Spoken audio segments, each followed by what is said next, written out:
One of the main reasons I like to use the dictionary when I expose racists is because people can make words mean whatever they want them to mean.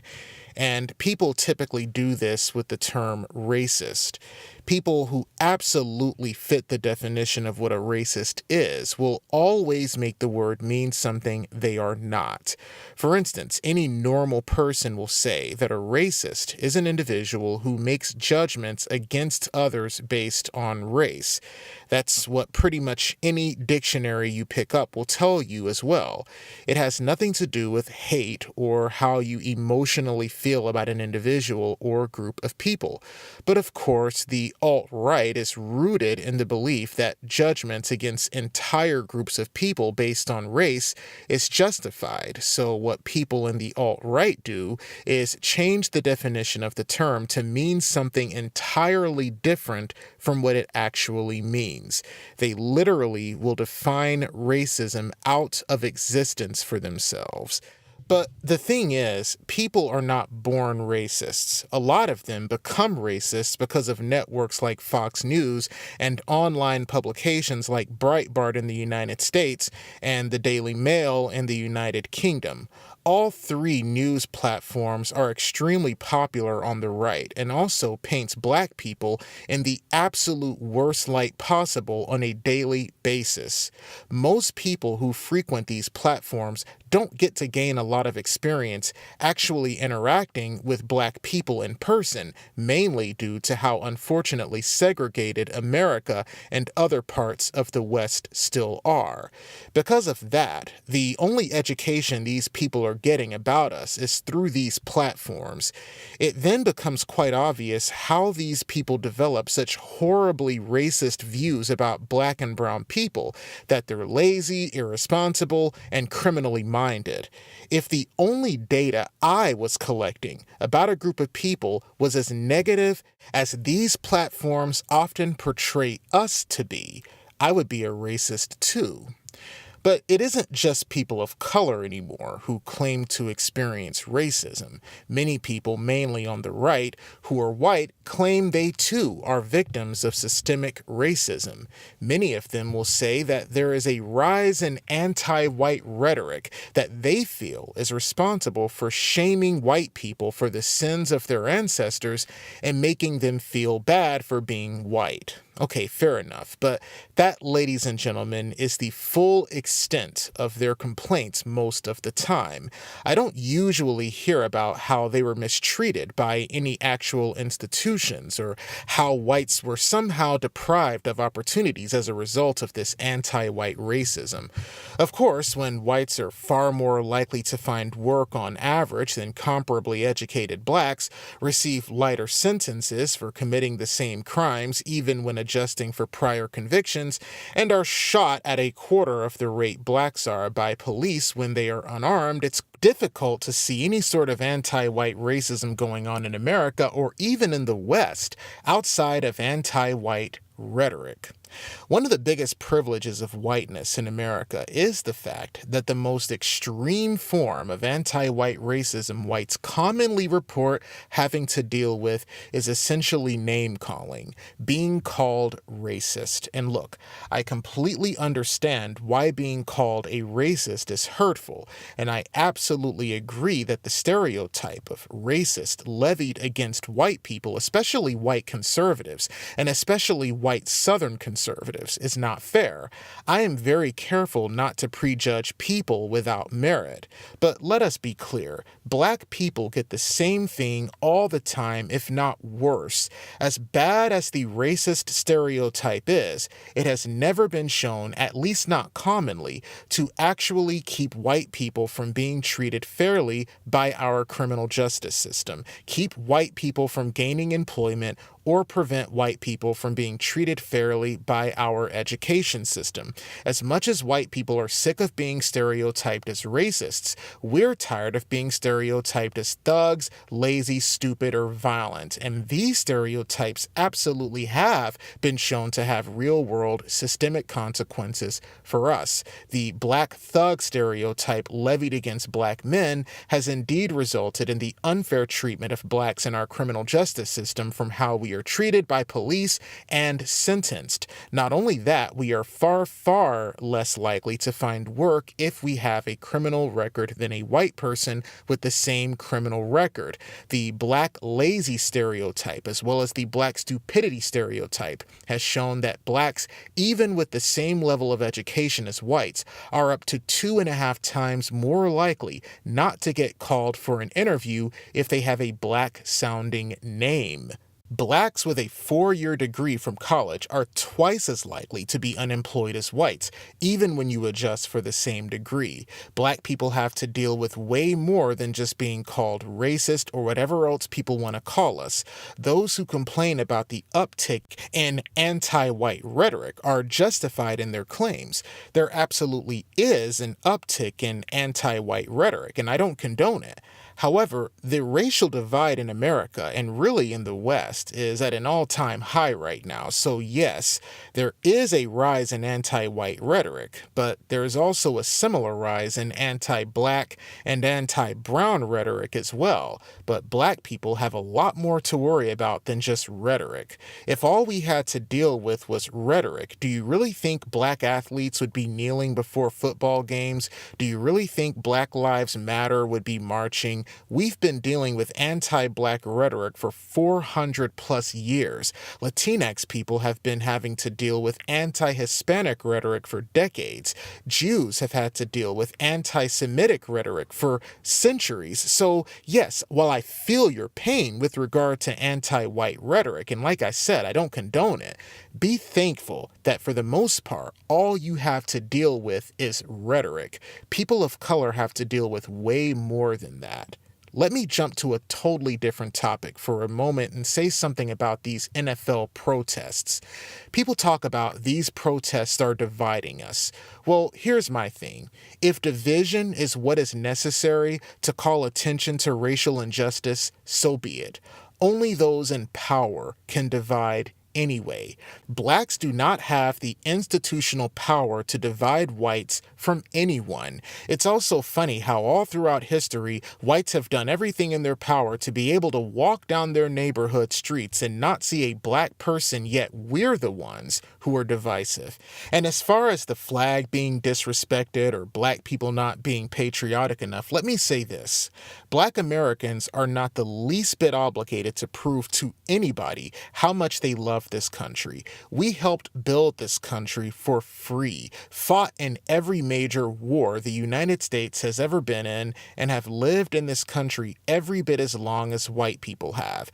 I think we have proven by now that we are committed to upholding the standards of this country as well as Western civilization. After all, we fought alongside whites to uphold its ideals not only in the United States, but all over the world. But what you cannot do, and what we aren't going to allow you to do, is completely deny the realities we face, express zero empathy for our struggles, and not even bother to so much as pretend to care about our communities unless you want to throw its problems in our faces the minute we start talking about police brutality, while at the same time expect us to be able to stand in solidarity with you just because the United States flag is waving and the anthem is playing. A flag and an anthem has never united anybody. Real empathy and compassion has, and many, if not most of you on the right have not shown it toward black bodies in this country at all.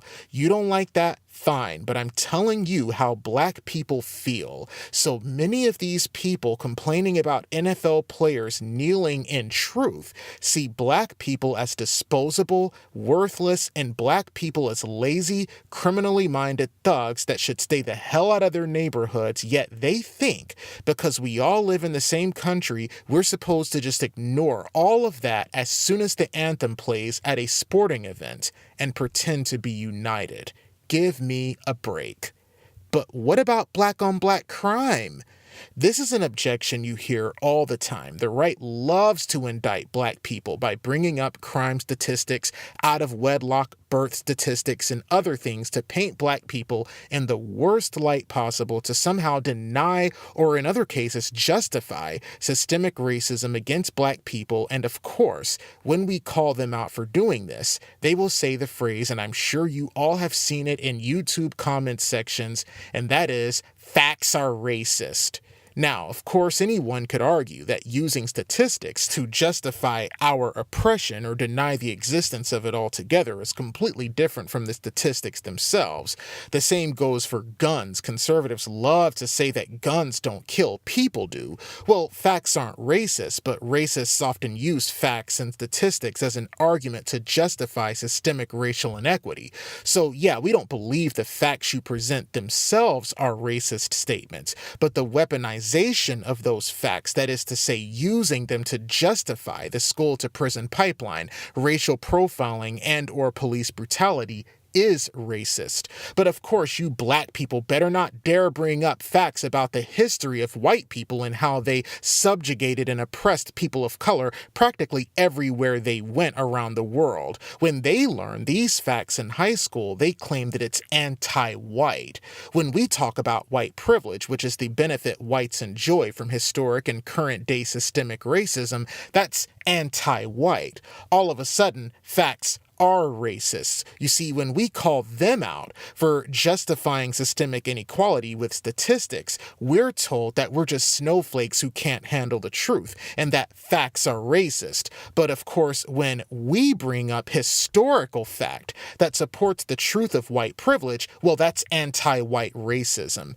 And speaking of anti-white racism, there are people out there who blame the Charlottesville rally and the hate-filled alt-right movement on white people being fed up with being blamed for all the problems people of color face and/or constantly being called racist, and Black Lives Matter constantly giving whites a hard time. Now, I find this really pathetic that alt-right sympathizers will suggest that it is somehow the fault of people on the left, Black Lives Matter, or other anti-racist groups speaking out against racism, which is really how the alt-right rose to their prominence. That these people are so sick of all the anti-white rhetoric and constantly being called racists that they've ended up harboring such negative feelings about black and brown people that they ended up becoming white nationalists. I'm not even kidding. This is what these people believe. Of course, white nationalist movements have been around forever. First, it was the KKK back in the 19th century. Was the KKK the result of these poor, non-racist whites being bullied into becoming white nationalists? What about the Pioneer Fund, started in the late 1930s, which supported Nazi Germany during World War II and fought tooth and nail against school integration in the 1960s? Were they bullied by people of color and their white allies into becoming racists? What about the Nazis themselves? What about the Aryan Brotherhood? Why is it all of a sudden, when we get to the alt-right, whose beliefs are strikingly similar to other white nationalist groups of the past, all of a sudden their movement is the result of being called racist too often? Notice that the only people who even make such ridiculous claims are people who aren't even members of the alt-right. You don't hear this from Richard Spencer, Vox Day, or Jared Taylor, and why not? Because it simply isn't true. Sure, the alt-right is the white supremacist flavor of the week right now, but it isn't because of Black Lives Matter or Antifa, but rather it is because of Trump. Trump's nomination, and more importantly, his victory, has emboldened the alt-right. It is the reason why they celebrated Trump's victory as fervently as they did, brazenly throwing up Nazi signs after his inauguration. But let me go back to the black-on-black crime objection.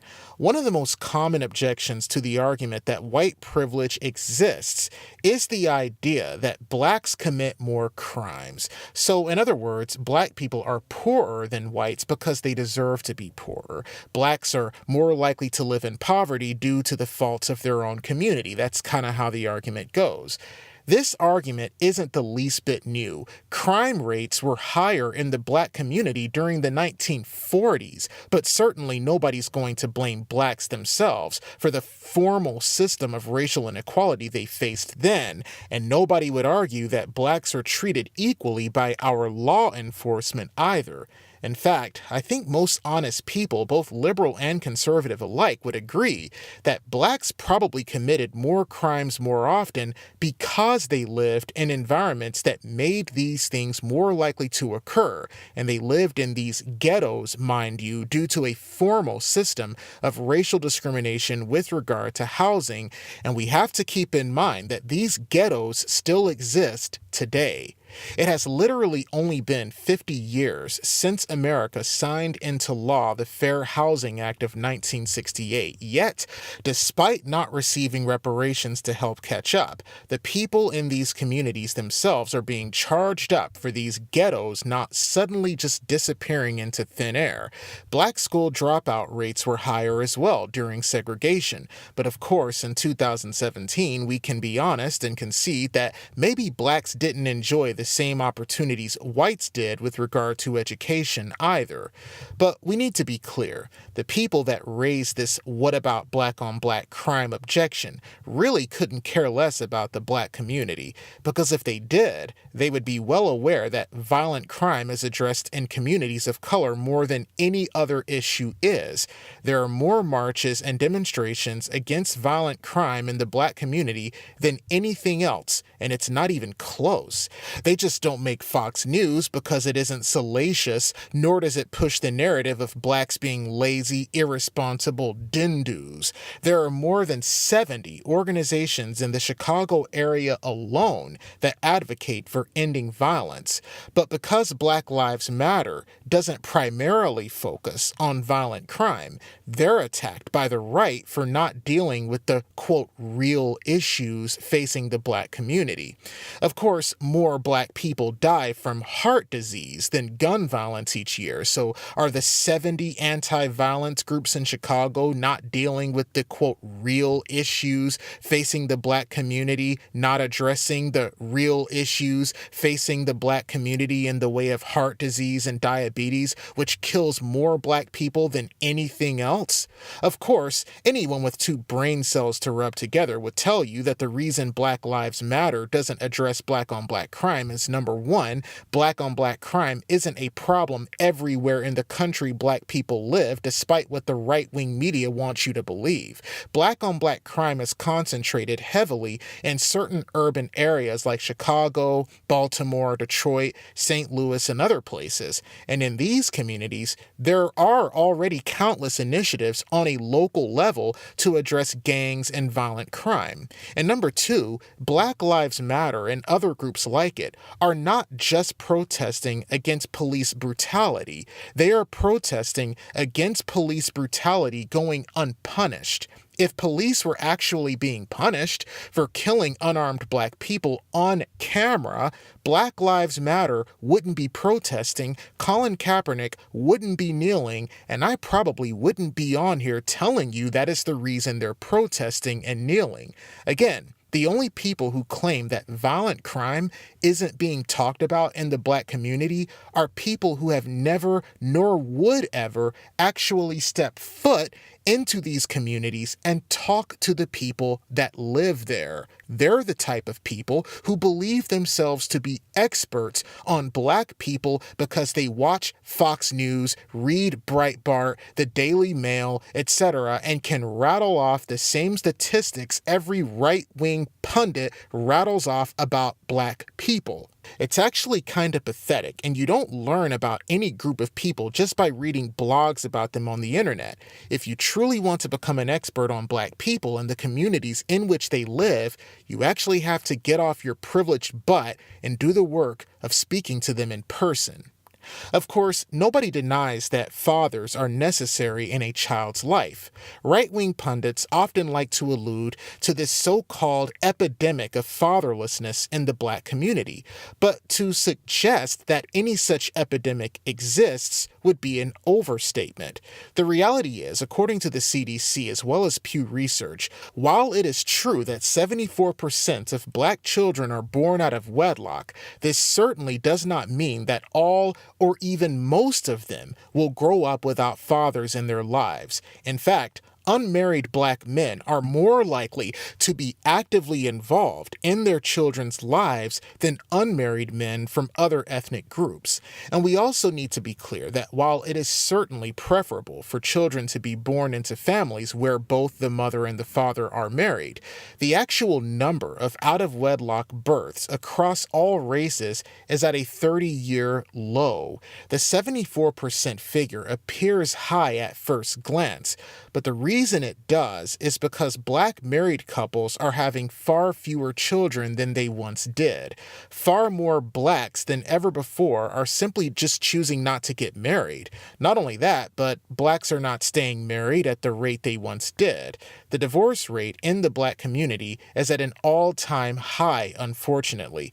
This is due to several societal factors. I think mainly the high levels of black male unemployment as well as high levels of black male incarceration. I can't verify that, but that's at least my hunch. There are plenty of ways to address structural inequality that can help keep black families together. For instance, ending the war on drugs, mandatory minimum sentencing, and allowing non-violent drug crimes to be forgiven after somebody has done his or her time behind bars would be a start. Joblessness destroys families, and one of the biggest and I think most underreported effects of mass incarceration is the inability to find work once an individual is released from prison. This is mainly due to being black and having to check the box, which is one of the best ways to make sure one never gets a decent paying job again. Only a fool would think this doesn't have an effect on black families or would-be black families.